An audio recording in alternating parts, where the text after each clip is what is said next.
दिवस देशद्रोह हनुमान चालीसा वाचलीमुळे मला त्यांनी जेलात टाकलं होतं आणि म्हणून मी आपल्याला विनंती करीन असे विचारांसोबत उभे राहा की जे विचार तुमचे घरापासून सुरुवात होते। असे लोक नाही की हनुमान चालीसा वाचली म्हणून 14 दिवस त्यांना जेलामध्ये आम्हाला टाकलं होतं। त्यांना जे उत्तर द्यायच्या कोणाचे मांडीला मांडी लावून ते बसलेले आहे। त्यांना विचारा आणि मग तुम्ही एकही मत त्यांना देण्याचे पहिले 100 वेळा विचार करा की आमचे आदरणीय बाळासाहेब ठाकरे साहेब कोणते विचाराचे होते, कशा जगले आणि शेवटच्या श्वासापर्यंत आपले विचार सोडले नाही। खुर्ची गेली तर गेली पण आपले विचार कोणासाठी बाहेर ठेवले नाही।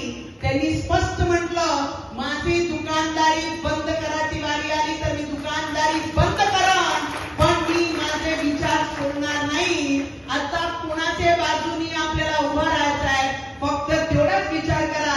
पट्टे तुम्हाला भेटतील, घरकुल तुम्हाला भेटतील, समाज भवन तुम्हाला भेटतील, मंदिराचे विकास करून तुम्हाला भेटतील, शहरामध्ये व्यापाऱ्यांसाठी संकुल तुम्हाला भेटतील, सगळी गोष्टी भेटत तेव्हा जेव्हा हर्षल आणि कोकिला काकू तिथे साईन करून एनओसी आमचे आमदार साहेबांच्या हाती देईल। फक्त एवढाच विनंती करणार तुमच्यापर्यंत, मुलगी म्हणा, सून म्हणा, काही म्हणा, परिवारचे सदस्य म्हणून तुम्हाला एवढीच विनंती करते की आपले मातीला जागा, बाकी काहीच नको। भारत माता की। बाबासाहेब आंबेडकरांचे जागा देऊन आमचे देवेंद्र फडणवीसजींनी सगळ्यात मोठं काम केलं। पहिले लंडनमध्ये होता, आज न्यूजमध्ये आहे।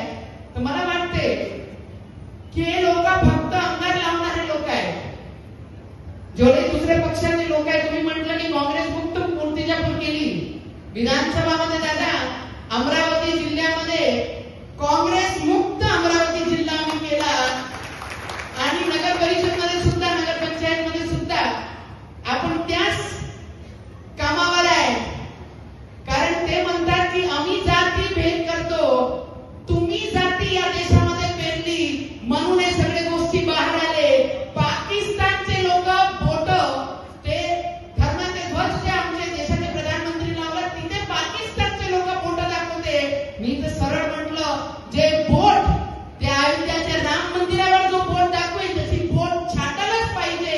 अरे जो हमारे विचारों पे, हमारे देश के, हमारे विश्वास पे अगर कोई उंगली उठाता है तो उसकी उंगली काटनी ही चाहिए। इसमें कोई दूसरा विचार कोई नहीं करेगा। देश विदेशातील प्रत्येक घडामोडींचे लाईव्ह अपडेट मिळवण्यासाठी आता साम टीव्हीच्या सर्व सोशल मीडिया प्लॅटफॉर्मला लाईक, फॉलो आणि सबस्क्राईब करा। तसंच सर्व नोटिफिकेशनसाठी बेल आयकॉन प्रेस करायला विसरू नका।